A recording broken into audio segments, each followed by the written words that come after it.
Hello everyone, welcome back to my channel. आज हम देखेंगे PhD admission in Doctor B R Ambedkar National Institute of Technology Jalandhar के बारे में।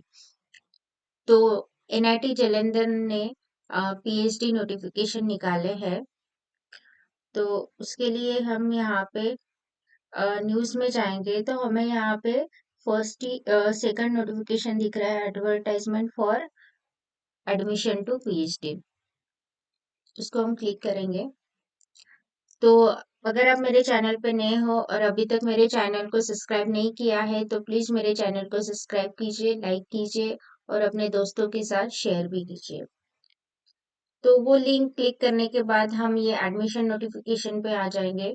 तो उसमें पीएचडी के अंडर यहाँ पे एडवर्टाइजमेंट दिया हुआ है। तो हम फर्स्ट एडवर्टाइजमेंट में क्लिक करेंगे। तो क्लिक करने के बाद ये पीडीएफ ओपन हो जाएगा एडवर्टाइजमेंट का। तो यहाँ पे लिखा है admission to PhD program in Engineering Science Humanities Management for academic year 2022 and 23।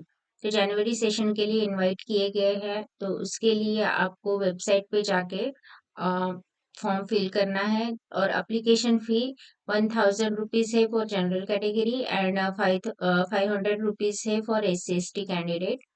और जो भी ऑनलाइन सबमिशन की लास्ट डेट है वो 10 जनवरी है।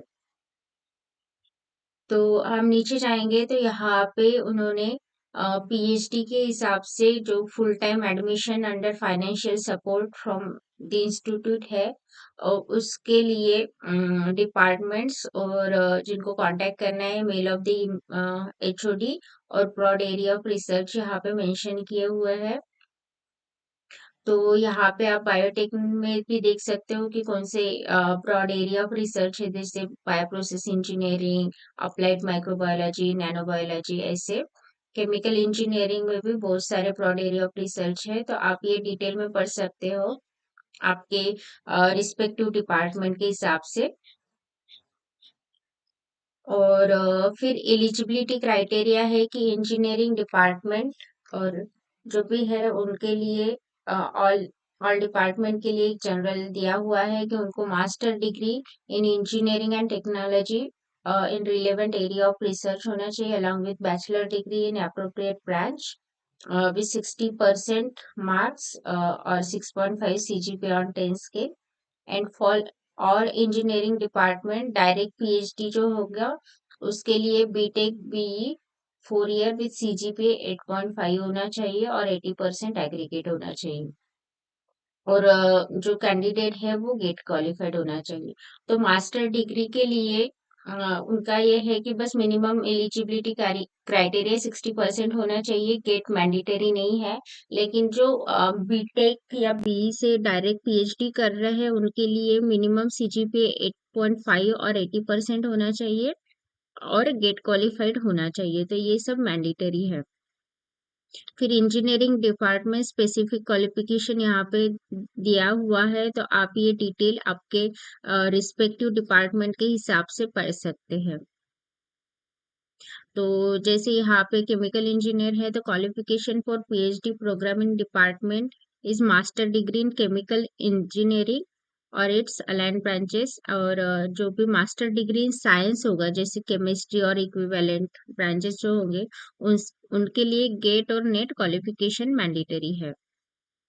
और the candidate with the master degree in science without GATE और NET they can join part time. तो जो भी कैंडिडेट गेट और नेट क्वालिफिकेशन नहीं है वो पार्ट टाइम के लिए ज्वाइन कर सकते हैं।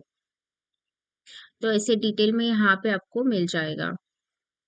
फिर ह्यूमैनिटीज में भी सेम है कि master degree in English language teaching test जो है 6.5 होना चाहिए। पीएचडी में पीएचडी लिंग्विस्टिक में करनी है तो उनके लिए भी सेम क्राइटेरिया है। तो ऐसे आप ये डिटेल में पढ़ सकते हो। पार्ट टाइम के लिए तो सेम है कि उनको नो ऑब्जेक्शन सर्टिफिकेट लेनी पड़ेगी for from their employer, GATE mandatory नहीं है, ऐसे वैसे।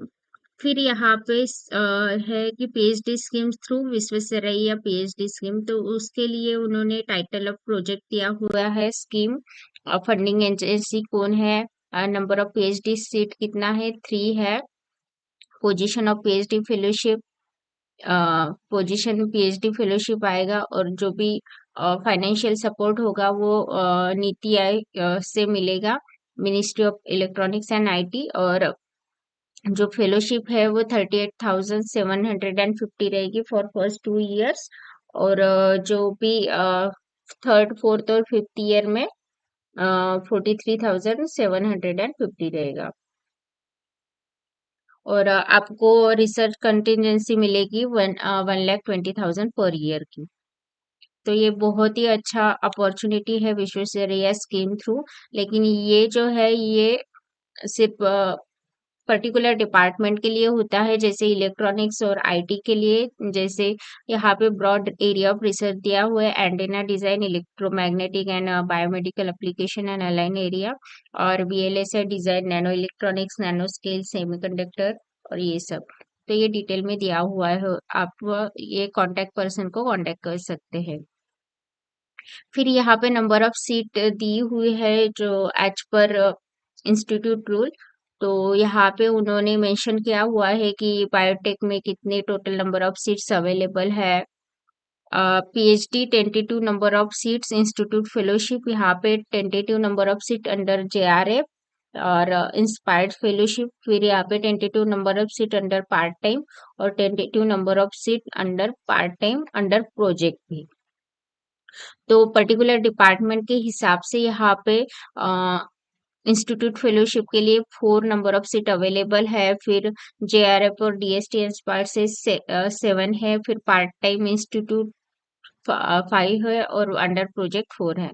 तो आप ये डिटेल में नंबर ऑफ जो भी सीट्स अवेलेबल है वो देख सकते हैं। और यहाँ पे उन्होंने जो इलेक्ट्रॉनिक्स एंड कम्युनिकेशन है उनके लिए यहाँ पे दिया हुआ है कि विश्वेश्वरैया स्कीम से 3 नंबर ऑफ सीट्स अवेलेबल है। तो हम देख सकते हैं कि जैसे total number of seat 13 available है फॉर जो भी इलेक्ट्रॉनिक्स एंड टेलीकम्युनिकेशन के लिए है, जेआरएफ के थ्रू 3 है, पार्ट टाइम 10 है, और विश्वेश्वरैया स्कीम से 3 है। तो यहाँ पे हम देख सकते हैं कि total in all branches 82 number of seats available है, 50 पार्ट टाइम के लिए, 73 सॉरी 82 फुल टाइम के लिए विद इंस्टीट्यूट फेलोशिप, फिर 50 JRF through, and 73 part time के लिए, और 4 जो है part time with under projects के लिए। और जो भी एडमिशन प्रोसेस है, प्रोसीजर है, वो यहाँ पे डिटेल में मेंशन किया हुआ है कि कैंडिडेट विद गेट नेट और sponsored by some institute agency, full time candidate not need not clear institute written exam. For all other candidate institute written exam will be clear. तो बस part time के लिए उसको necessary नहीं है कि उसने रिटर्न एग्जाम क्लियर होनी चाहिए, या फिर गेट नेट का जो होना चाहिए क्लियर होनी चाहिए, लेकिन बाकी के लिए वो मैंडेटरी है कि उन्होंने इंस्टीट्यूट रिटर्न एग्जाम क्लियर करनी चाहिए। तो आप ये सारी चीजें डिटेल में पढ़ सकते हो, और जो भी डाउट आया आप मुझे मैसेज करके पूछ सकते हो, कमेंट करके भी।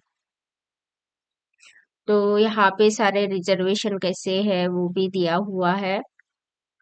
फिर यहाँ पे इम्पोर्टेंट डेट्स दी हुई है, जैसे last date of submission of online application जो है वो 10th ऑफ जनवरी है, फिर डिस्प्ले ऑफ एलिजिबल कैंडिडेट वो है 12th ऑफ जनवरी, फिर रिटर्न टेस्ट होगा 16 जनवरी को, और फिर display of list of candidate eligible for presentation और इंटरेक्शन इंटरव्यू जो भी होगा वो 16 जनवरी से होगा ऑन रिस्पेक्टिव डिपार्टमेंट, और presentation and interaction by all eligible candidate 17 को होगा, और जो भी सिलेक्टेड कैंडिडेट की लिस्ट है वो 19 को डिस्प्ले होगी, और जो भी डिपोजिशन होगा वही सेम डे करना है, और जो भी क्लासेस है वो 23 ऑफ जनवरी को स्टार्ट हो जाएंगे, और last day of fees submission है 28 ऑफ जनवरी। तो आपको ये इम्पोर्टेंट डेट्स याद रखने हैं। मेन तो है कि आपको पहले एप्लीकेशन फिल करना है, उसके बाद ही आपका जो एप्लीकेशन सिलेक्ट होने के बाद बाकी के डेट्स आपको मायने रखेंगे। फिर आपको वेबसाइट पे जाके यहाँ पे नीचे click here to for online application form, आप यहाँ पे जब क्लिक करोगे तो ऑनलाइन एप्लीकेशन फॉर्म ओपन हो जाएगा। आपको यहाँ पे रजिस्टर करना पड़ेगा। रजिस्टर करने के बाद अ, आप यहाँ पे लॉगिन कर सकते हो, यूजर नेम और पासवर्ड डाल के लॉगिन कर सकते हो। लॉगिन करने के बाद आपको एप्लीकेशन फॉर्म फिल करना पड़ेगा, आपको पेमेंट करना पड़ेगा और आपका एप्लीकेशन एक्सेप्ट हो जाएगा। तो इस लेक्चर के लिए बस इतना ही। Thank you for watching and do not forget to subscribe the channel. Thank you.